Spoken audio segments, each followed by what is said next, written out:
Jean-Luc Closier, cheminot en gare de Brioude, donc depuis 25 ans, et militant à CGT depuis une bonne vingtaine d'années.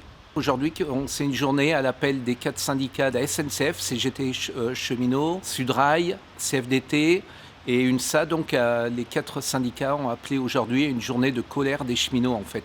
C'est pas parce que la loi a été promulguée, que c'est pas parce qu'elle a été validée par le Conseil constitutionnel qu'on va arrêter la lutte. Nous on est mobilisés, on a des camarades qui sont en grève depuis une trentaine de jours, donc on va pas s'arrêter là comme ça, donc on va continuer. Donc aujourd'hui, une grosse mobilisation à Brioude où on a bloqué un peu la gare et donc voilà, le combat continue.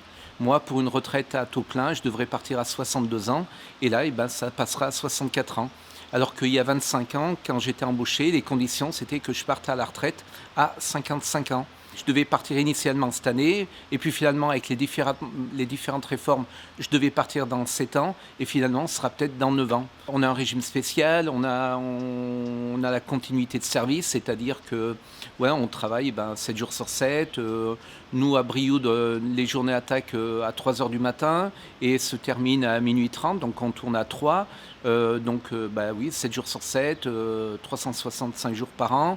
Voilà, c'est ça, c'est la disponibilité, c'est la mobilité. Moi, je suis originaire du Puy-en-Velay, j'ai été muté donc à Arvan, j'ai pas eu le choix, j'ai pas pu attaquer mon travail à côté de chez moi, donc j'ai dû déménager, ma femme perd son boulot. Voilà, c'est ça les contraintes en fait. C'est la mobilité, c'est la disponibilité, c'est faire différents métiers, il y a plein de choses en fait. Donc nous, on est parti en grève reconductible à partir du 7 mars. Donc voilà, ça fait 1 mois et demi à peu près. Bon, certains ont rattaqué le travail, puis se sont remis en grève. Voilà, la raison c'est financier. Financièrement, il faut pouvoir supporter 20-30 jours de grève. Donc avec des mois, on aura, je sais pas moi, ce mois-ci, j'aurai peut-être 500 € de salaire au lieu de 1800 à 2000 que je touche normalement. Donc voilà, c'est ça en fait. Là, ça fait un peu des... Bon, il y a des moments où on est très mobilisé, d'autres un peu moins, mais certains collègues ont 30 jours de grève, donc c'est quand même assez important. D'autres un peu moins, parce qu'il y a des congés, parce que voilà, il y a des choses comme ça qui font qu'il y a eu moins de jours de grève, mais oui, les cheminots ont fait beaucoup grève. On n'a pas trop de chiffres parce que il y a ceux qui prennent à 3h30 du matin, il y a ceux qui prennent à 11h45 et puis il y en a qui doivent prendre à 16h. Donc pour les chiffres, on ne sait pas trop au niveau local ni au niveau national. On a plutôt les chiffres en fin de journée, mais la mobilisation est toujours là, les cheminots sont toujours motivés, ont toujours envie de poursuivre la lutte. Donc voilà.